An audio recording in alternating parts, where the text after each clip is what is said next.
Amen. Well, thank you for Denise and Faye for that offertory. Thank you also to Benji. Benji's in 12th grade, get my grades right, graduating and is going to be doing Youth Rush. Just decided recently as a result of the speaker that was here just last week that he's going to do that, so that's exciting. And then Willa Whittekind, thank you so much for singing. The Lord really worked something out. Earlier in the week, Vicki texted me and said, hey, I have a friend that's coming. She's going to do something during the preliminaries for Sabbath school. Could she do special music? And I said, well, we already have people that plan out special music, so I'm not sure who's on for this month, but they plan those out in advance, so I'm sure it's already taken care of. Okay, well, no problem. Well, somebody on the list got sick or was gone or something, and so Molly Hover just happened, I think God ordained it, to call Vicki, would you sing? And Vicki said, you know, I have a better idea. I have a friend coming. And so the Lord worked that all out. So thank you, Willa, for your song. That was beautiful. I also failed to mention in the announcements, if you read through the newsletter, the nominating committee list is out and it's published. It's there on the newsletter as in an e-version that you can just click the link. If you're not savvy that way, there is a hard copy on the back desk. You can take that with you. It's a long list of hundreds of names, but we're going to consider this the first reading of that. But on the back or on the bottom of that list is the nominating committee for this time around, and so I'm the chair of that committee. You can certainly come to me or any of the others that are on the list if you have a concern or feel like something has been missed, and we'll do our best to make those changes or updates as necessary. So, the fact that the nominating committee list came out today and the fact that I'm talking about Civil War is totally coincidence. But if you've been in certain churches, especially smaller churches where one or two can dominate the whole landscape, nominating committees can be very political, can be very much like Civil War, and if somebody doesn't get a place or a position, all war can break out. I'm thankful that's not the case and hasn't been thus far in this church. And I think that really speaks to something within us if that is the response, right? I have many times before, and I'm sure many times in the future, have been times when I have not been picked for whatever the thing. And I may feel bad, but I always want to be open and say, okay, Lord, if that's where you wanted me to be, that's where I'd be. And since I'm not there, I just want to be accepting of that. I just want to be in the center of your will. And so hopefully that's the attitude that all of us can take. So, looking briefly here at the American Civil War. Talk about a bloody battle fought. In fact, and there's some debate that goes back and forth, but the thinking is something like 618,000 men perished in the Civil War. I mean, that is a ton. In fact, I went looking for examples of family members and specifically found a place where it had brothers that fought, one for the Union and one for the Confederacy. Opposite sides fighting each other. And I came across 10 different ones that are documented and which battles they fought in and exactly what happened and so on and so forth. Interesting to think about. And you read through some of this, and families were very polarized. And this was an issue that we could not talk about, or maybe it just divided us entirely, this Civil War. One such example, on June 16, 1862, Brother James and Alexander Campbell fought each other on opposite sides of the Battle of Secessionville, which was the first major attempt by federal troops to regain Charleston. And James and Alexander Campbell were brothers from a Scottish family. They migrated to the United States in the 1850s. and Confederate James Campbell joined a militia company in Charleston known as the 42nd Infantry Regiment, which consolidated with other troops into the Charleston Battalion. In New York, Alexander Campbell, brother, joined the 79th Highlander Regiment. And we are told that as the fighting ensued, they were within yards of each other. Yards! This is yards. Can you imagine fighting, shooting, whatever's going on? I mean, it's just, everything is just going crazy. And can you imagine locking eyes with somebody that you know? Somebody you know well, an older brother, a younger brother? Now, in this case, we don't have that their eyes locked. Out of the numbers that perished, it's quite probable that situation did happen. With James and Alexander, it wasn't until after this battle that some of the prisoners had said, "Did you know that your brother was the one leading the charge right across the way with the color guard that day?" Can you imagine fighting against your own family? Does fighting ever take place in our families today? Does fighting ever take place in the church today? That's something we don't often like to talk about. Are there casualties of the church? As a pastor, I go and visit, and oftentimes I hear of casualties, especially in a new district. You go and you visit, you don't know who's active, who's not active, and you can get an earful, let me tell you, of what happened over here and what happened over there, and when this went wrong, and when that went wrong, and this wasn't handled right, and that wasn't handled right. Yeah. It can get quite interesting. Civil war. What would the devil have us to do but to fight among ourselves?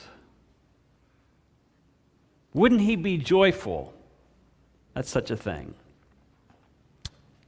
Well, today, or continuing here with, I forgot this piece as it relates to the Civil War, historians agree that Abraham Lincoln did an amazing job at keeping this country together. Think about the casualties.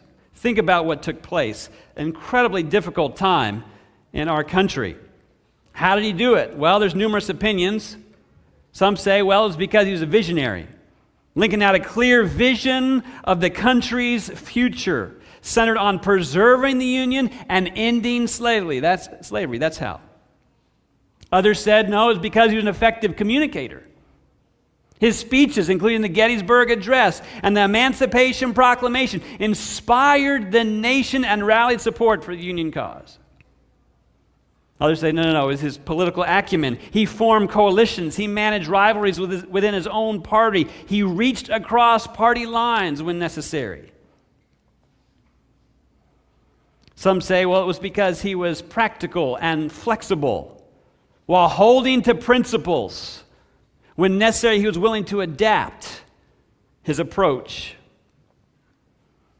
But I think there's some other reasons, too, that are certainly worth noting, and historians have noted these too. His empathy and humility. Lincoln's humility and empathy helped him connect with people from all walks of life. And he listened. He listened to their concerns, both of citizens and soldiers, political leaders, and as a result fostered trust and cooperation. How can we work together? Others have noted it was his ability to forgive and bring about reconciliation. Despite the deep divisions caused by the Civil War, Lincoln advocated for forgiveness and reconciliation with the South. And his emphasis on unity and healing laid the foundation for reconstruction and the eventual reunification of this country. Today we're going to continue our series, David, a Man After God's Own Heart. And today we're looking at a piece called Power Grabs and Civil War. Lest you think that when the unforeseen happened to Saul and to his sons, that David just walked in to the cheers of everyone. That's not exactly how it went down. And so I hope you brought your Bibles. We're going to turn in our Bibles this morning to this next piece in our story in this series, Power Grabs and Civil War. And we're going to begin in 2 Samuel chapter 2, beginning verse 1. 2 Samuel chapter 2, verse 1.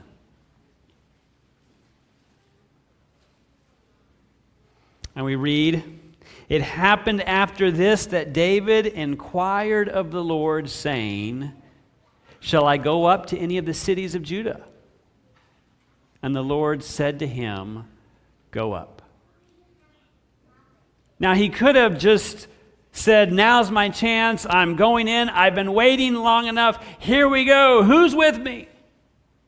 But I love how right here David inquires of the Lord, saying, "Should I go up to any cities of Judah?" And he waits for a response, and the response is, "Go up." And David said, "Where shall I go up?" He wants to be specific. He wants to get this right. And he said, "To Hebron." So David went up there, and his 2 wives also, we read. Verse 3, "And David brought up the men who were with him, even every man with his household, so they dwelt in the cities of Hebron." And then in verse 4 it says, "Then the men of Judah came, and there they anointed David king over the house of Judah." And so again, Saul had died, along with Jonathan. But David doesn't rush in. He doesn't assume charge or to be in charge. He doesn't march into the land of Israel and take over the whole nation. He could have, but instead he asked God what to do. Before he takes a single step, shall I go up? Where shall I go? To Hebron. We see here at the forefront, David wants to do this the right way. David wants to do this God's way. Now, Hebron is about 19 miles south of the city of Jerusalem. This is where God spoke to Abraham through 3 visitors. You remember this story. And told he and Sarah that they would have a child. Later, Joshua gave Hebron to Caleb in his inheritance. And as we just read here in verse 4, it is where David's anointed. The private anointing took place years ago, but this one is a bit more public. But take note, it is only Judah that crowns David king. And we are told this limited reign lasted 7.5 years. What was the problem?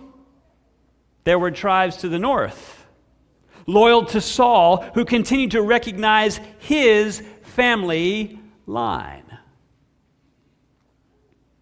In fact, if we skip down to verse 8, it says, "But Abner, the son of Ner, commander of Saul's army," we read about him before, "took Ashbosheth, the son of Saul, and brought him over to Mahanaim. And he had him king over Gilead, he made him king over Gilead, over the Asherites, over Jezreel, over Ephraim, over Benjamin, and over all Israel." How would David respond? What's he to do? Well, he's a warrior type. Claim what is yours, David. Go in.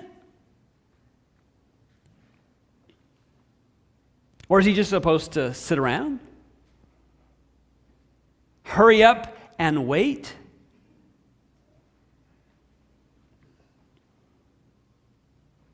Well, backing up to verse 5, We pick up our story, or back up a little bit. So David sent messengers to the men of Jabesh Gilead and said to them, "You are blessed of the Lord, for you have shown this kindness to your Lord, to Saul, and have buried him. And now may the Lord show kindness and truth to you. I also, Lord, pray you this kindness because you have done this thing. Now therefore let your hands be strengthened and be valiant, for your master Saul is dead, and also the house of Judah has anointed me king over them." What do we see here is we see David is waiting on God's leading. He's not sitting idly by. He's intentional. He's encouraging the support of those of the house of Saul. He's reaching out with diplomacy. He heard about the brave actions of the Jabesh Gileadites, the ones that took Saul's body and Jonathan and gave them a proper burial.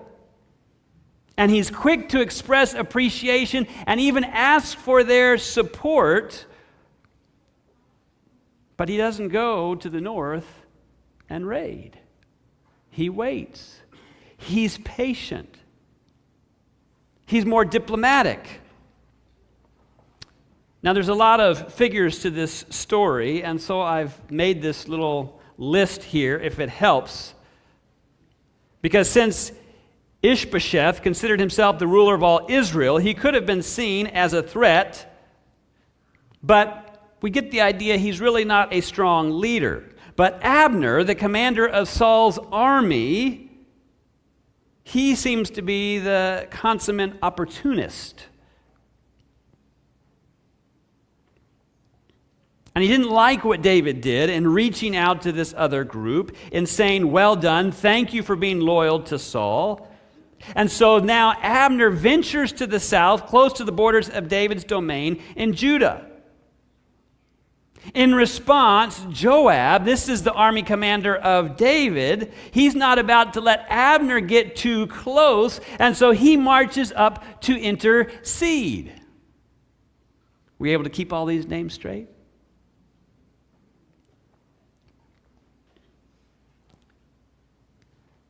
And so we continue this story, verse 12 to 16. Now Abner the son of Ner and the servants of Ashbosheth the son of Saul went out from Mahanaim to Gibeon, and Joab the son of Zeruiah and the servants of David went out and met them by the pool of Gibeon. So they sat down, one on one side of the pool and the other on the other side of the pool. And then Abner said to Joab, "Let the young men now arise and compete before us." I mean, this is kind of an unusual situation.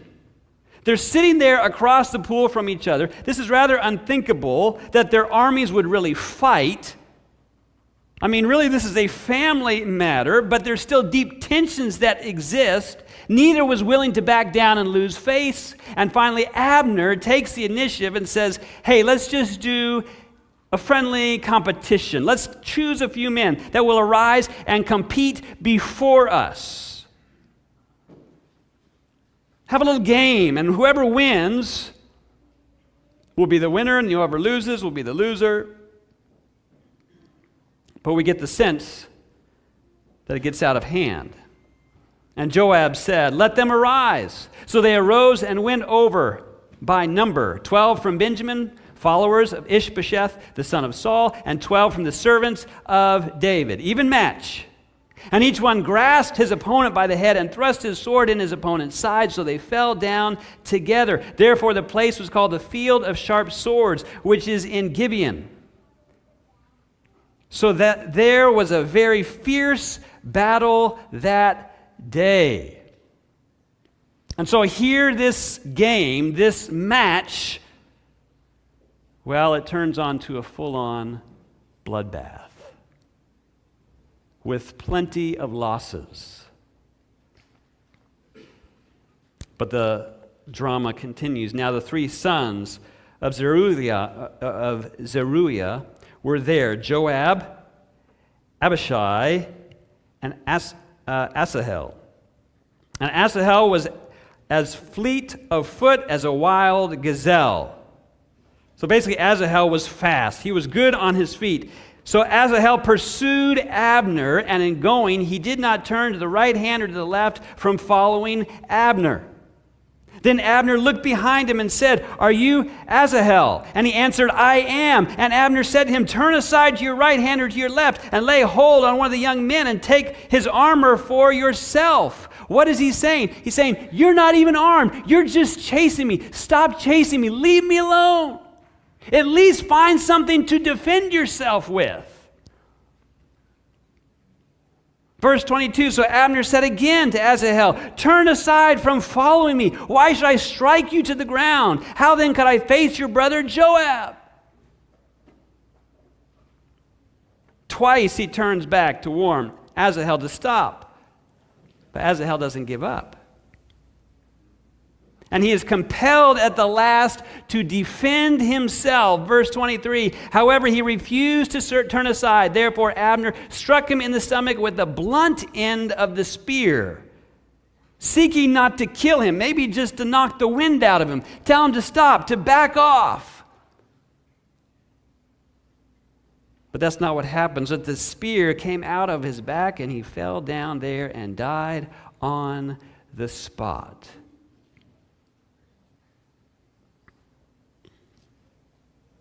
This is an intense drama that is unfolding. And so as the story goes, Joab and Abishai are upset. And so they continue to pursue Abner, wanting to vindicate the loss of their brother. As this continues and as they pursue, in verse 26, Abner says, "Shall the sword devour forever? Enough is enough. What are we doing?" And so Joab blows a trumpet and stops the pursuit for now. And even though Abner tried to call off Asahel, even though it was a response of self-defense, Joab would not forget, and he would later seek revenge. And when Joab returns home, the score is tallied. Of David's men, 20 had died. Of Abner's men, 360 men had died. And here we are, getting off to a great start. How do you like your new ruler? Well, he's not my ruler. How are things going? Not so good.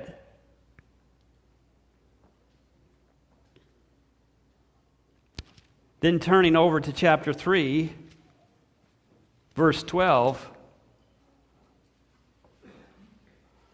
after some other things develop, we find that Abner sent messages on his behalf to David saying, "Whose is the land?" Saying also, "Make your covenant with me, and indeed my hand shall be with you to bring all Israel to you." I mean, David could have said, "No doing. No way, not happening. I'm not bargaining with you."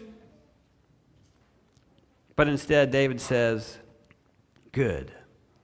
I'll be happy to make a covenant with you."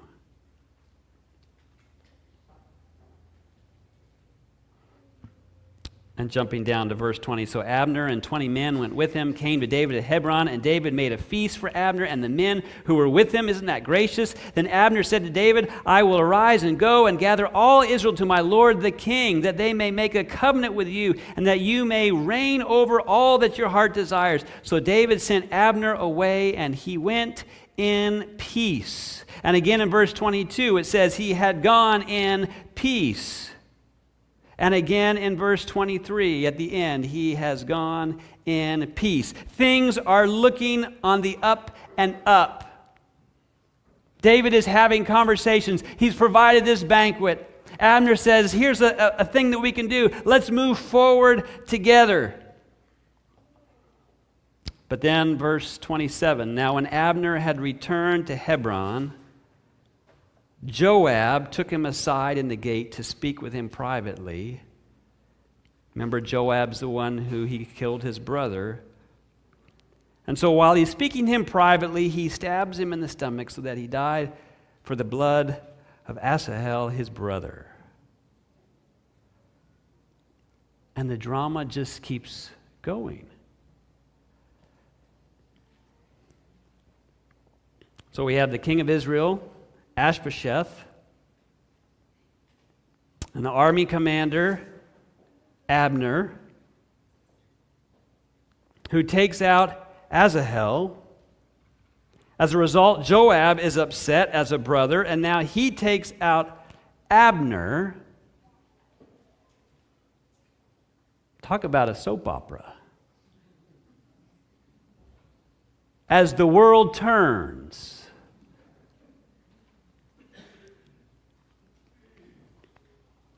Chapter 4, first 2 verses, when Saul's son heard that Abner had died in Hebron, he lost heart, and all Israel was troubled. Now Saul's son had 2 men who were captains of the troops. The name of one was Baanah, and the other name of the other was Rechab, the sons of Rimmon. Skipping down to verse 5, then the sons of Rimmon, the Beerothite, Rechab and Baanah, set out and came at about the heat of the day to the house of Ishbosheth, who was lying on his bed at noon. And they came there all the way into the house as though to get wheat, and they stabbed him in the stomach. Then Rechab and Baanah, his brother, escaped. For when they had come into the house, he was lying on his bed in his bedroom, and they struck him and killed him, beheaded him, and took his head and were all night escaping through the plain. And they brought the head of Ishbosheth to David at Hebron. So here now we have another part of the story, an assassination now. And they bring proof to David, and in so doing hope to elevate themselves. And so here, added to our chart, we have Baanah and Rechab killing Ishbosheth. I don't know about you, but when we read all this and think of all this fighting and senseless killing, it's barbaric. I don't know another word for it. It's barbaric. It's violence. It's dumb. It's a stupid way to solve problems and to settle differences. And I'm like you, I'd rather skip all these grisly details of all these various groups grabbing for power, seeking to establish their own power, with little to no sense of God's plan, His will, or His honor. And David's throne is hanging in the balance as everyone watched him. Was David involved in this? Did he have part in that? Did he order Abner's death? Did he have Ishbosheth assassinated? How will he treat Joab, who served him so faithfully, but now has acted so criminally? And what about Baanah and Rechab? How will he exercise his authority? Will he keep running to the Lord for refuge? Does he see any need for God at all? Will his kingdom be any different to what we've had before? Or will it just be a continuation of the usual power and politics? Well, let's go back and see how David responds. In chapter 3, verse 31, talking about when Abner was killed by Joab. Then David said to Joab and to all the people who were with him, "Tear your clothes, gird yourself with sackcloth, and mourn for Abner." And King David followed the coffin. So they buried Abner in Hebron, and the king lifted up his voice and wept at the grave of Abner, and all the people wept. And the king sang a lament over Abner and said, "Should Abner die as a fool dies? Your hands were not bound, nor your feet put in fetters. As a man falls before wicked men, so you fell." And then all the people wept over him again. Here David vocalized his feelings about what's taken place. Essentially saying, do you realize that a prince of a man, this great person, has fallen today in Israel? And even vows not to eat a morsel until the day has passed. And in verse 39, he says, "I am weak today, though anointed king, and these men, the sons of Zeruiah, are too harsh for me. The Lord shall repay the evildoer according to his wickedness." In the New Living Translation, it's translated this way. It says, "Even though I am the anointed king, these two sons of Zeruiah, Joab and Abishai, are too strong for me to control. So may the Lord repay these wicked men for their wicked deeds." Essentially, he's saying, they're wearing me out. I know that I'm God's anointed, that he's preserved me against formidable odds, Goliath and Saul and Philistine wars and wilderness dangers. But these guys, they're wearing me out. Their vendettas and their plots and their jealousy, their anger, their violence, they're wearing me out. And even though Joab and Abishai were terrific fighting men and incredibly loyal to David, they have no concept, no comprehension of how to bring people together. For them, it's all about mastery and influence and power. And as for Rahab and Baanah, we read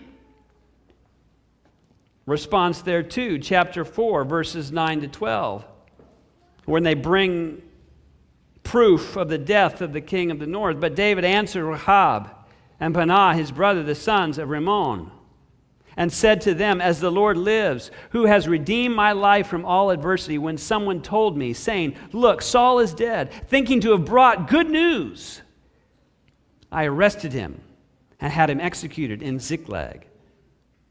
The one who thought I would give him a reward for his news.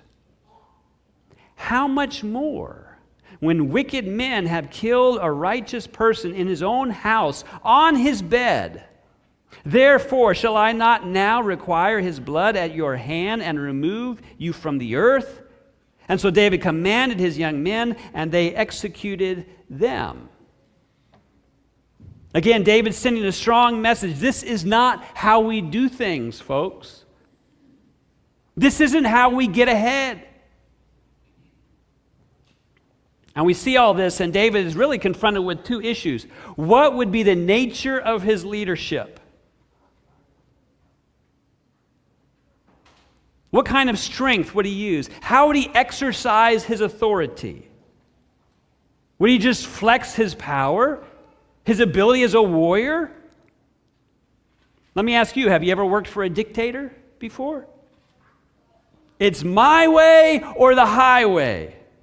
They have all the power, and they love to tell people what to do all the time, and they love to fire people, and if you don't fall in line, you'll be next.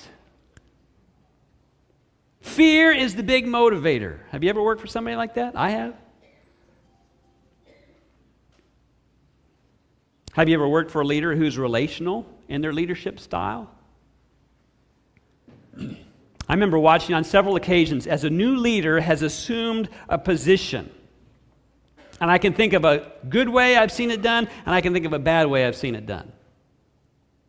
The bad way that I'm thinking of is when this person came to town, they were only an interim in the situation I'm thinking about, just trying to bridge the gap between one to the next, but they had all the power, and so they were wielding that power, and they were making huge and sweeping changes, and people were saying, what are we doing? Hey, I'm in charge.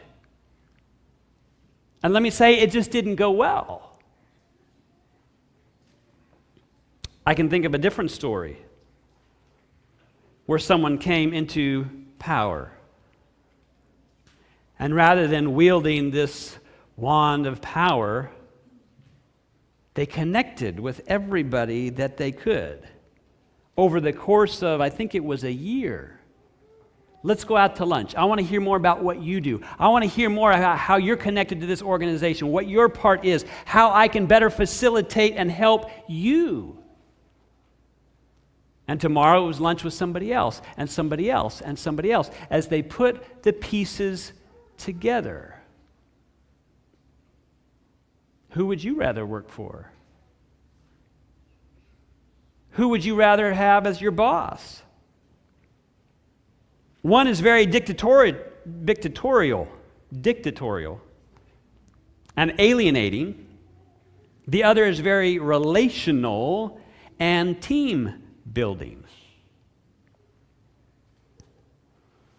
Second question David had to deal with, how much of this could he control? Could he control everyone else and what they did?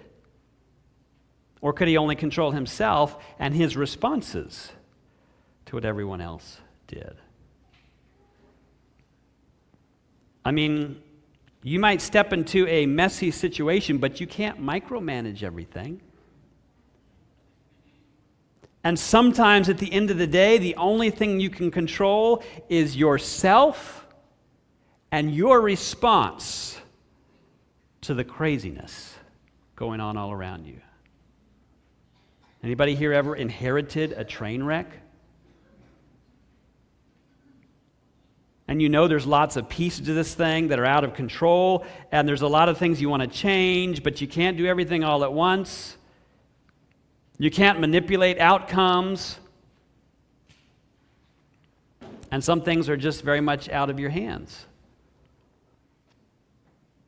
I remember coming into one church district, very first potluck, they just started antagonizing me, beating me over the head with question after question, interrogation after interrogation, putting words in my mouth, trying to say this was my reason for being here and that was my reason for being here, and questioning my call to ministry and the whole thing. First potluck. Welcome. In case you missed it, we're not glad you're here. I remember leaving that potluck and getting in the car, and I told Elizabeth, I'm ready to be done with this church right now. I don't need this.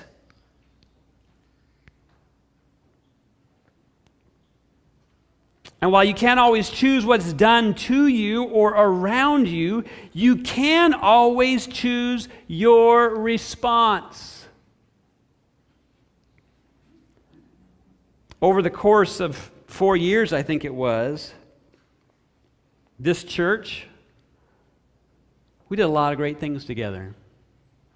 This one antagonist wept, and I wept when we left.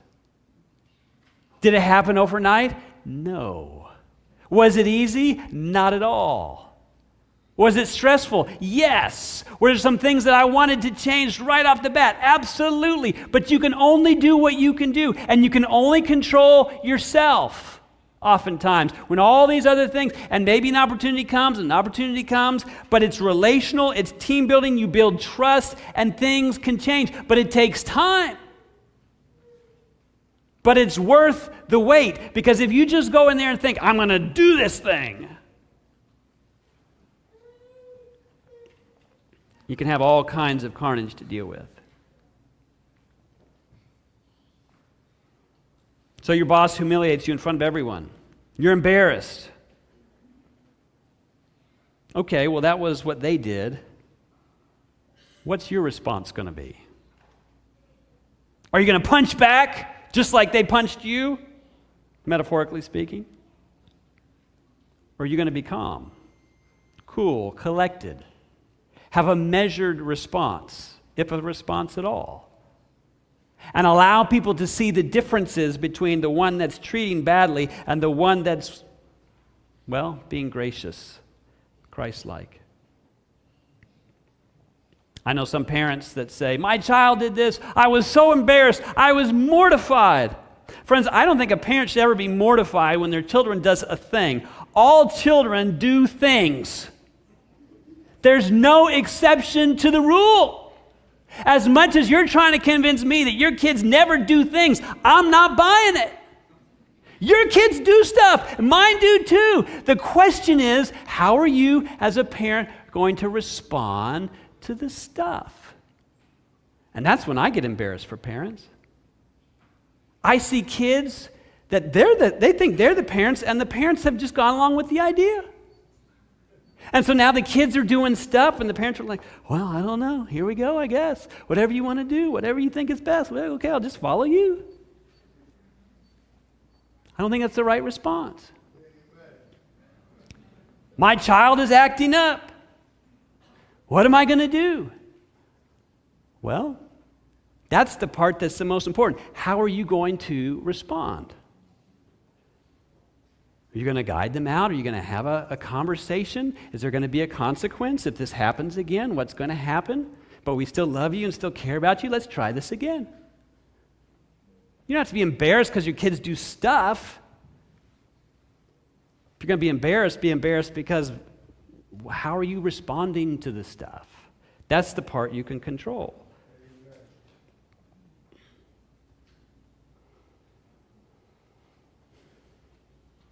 And that's where we need also God's grace, isn't it? To learn how to control ourselves. To use restraint, self-control. They call it having a high EQ, emotional intelligence. And so how did David respond to all this drama going on all around him? Well, very briefly, we'll look here at David's leadership style in a nutshell. Number one, he mourned.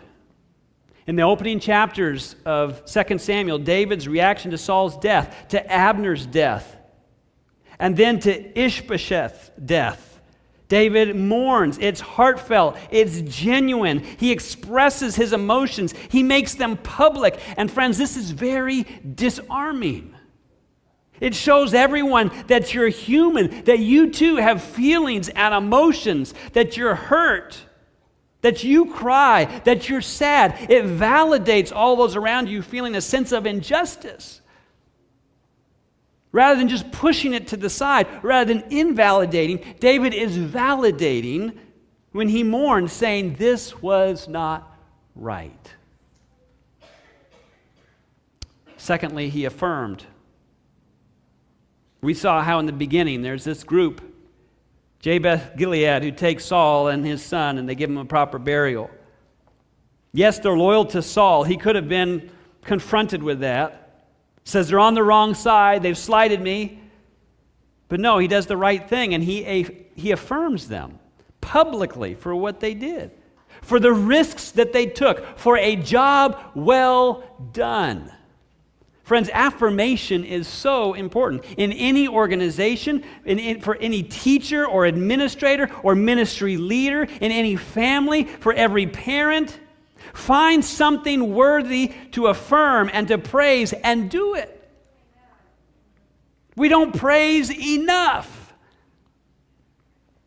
Yes, I understand that there is the possibility that somebody becomes prideful and arrogant. I think you know when those times are and to maybe back off a little bit because they need to come down a peg or two. But by and large, people are insecure about the job they're doing. And they're looking, they're desperate, they're hungry for affirmation. Give them affirmation. Tell them a job well done. How did David say it? May the Lord now show you kindness and faithfulness, and I too will show you the same favor because of what you have done. Well done. Number 3, he denounced. Another way of saying he distanced himself from the behavior of Joab and Abishai. I can't control these brothers. They're wearing me out. But I can denounce. I can distance myself. I can disassociate myself with them and their bad behavior. In fact, David even makes a vow that I and my people are innocent in this crime against Abner. May the curse land squarely on them, David says. And beyond that, he executed Bahanab and Rehab. David didn't want those types of morals to make up his kingdom. It wasn't this anything goes, whoever's the strongest wins.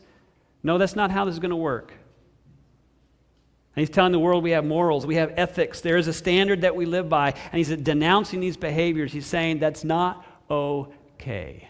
Amen. And fourthly, he negotiated. When Abner decided to switch his loyalty to David and gave mention that he wanted to bring the northern tribes with him, David doesn't hesitate to enact a covenant with him, doing everything he can, putting a banquet before them. Let's make an agreement. Let's come together as brothers. And he negotiated in good faith. And laying aside years of rivalry, he just puts it to the side and he says, in the interest of peace, let's come together. And they make a covenant. Abner leaves in peace. David didn't want to use a sword. He wanted to work at things relationally. Now, you and I both know David had a sword. You and I both know David knew how to use a sword. In fact, he probably knew how to use it better than anyone else in all of these verses we've read.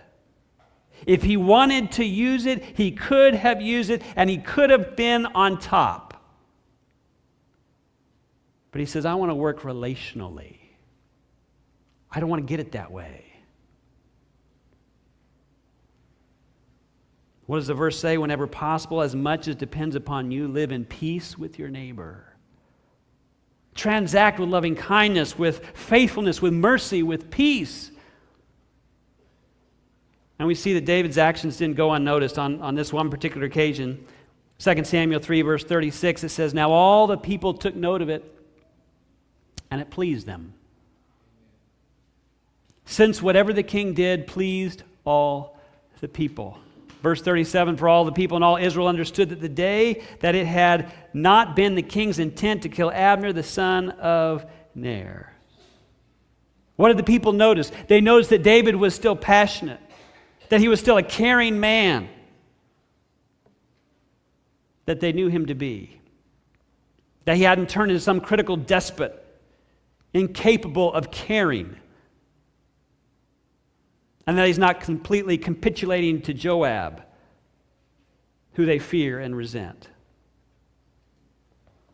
No, they notice that there continues to be a human quality about David's governance that permits them to believe that David is the vehicle of God's will. And does it take time?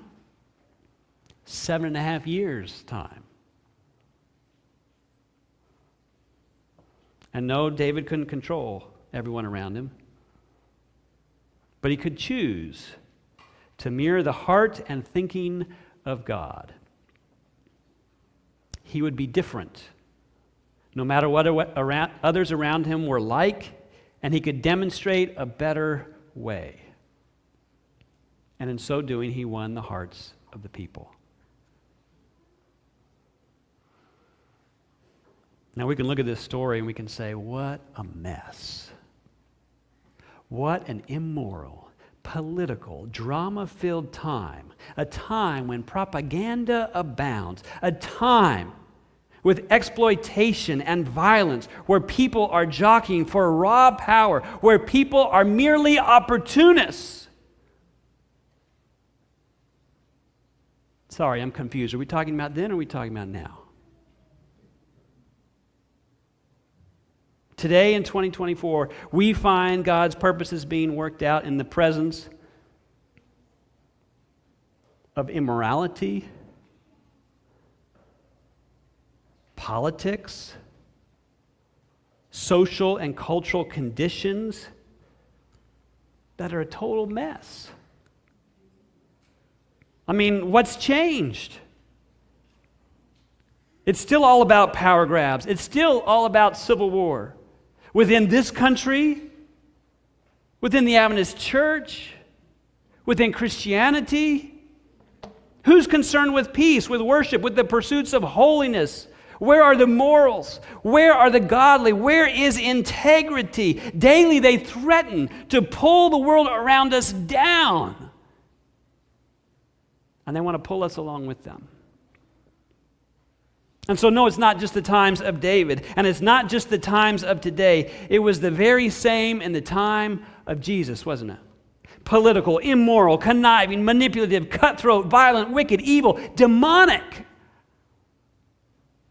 Yet somehow, Jesus, in the midst of the mess, and by the grace of his heavenly Father, impacted humanity in deep and profound and eternal ways.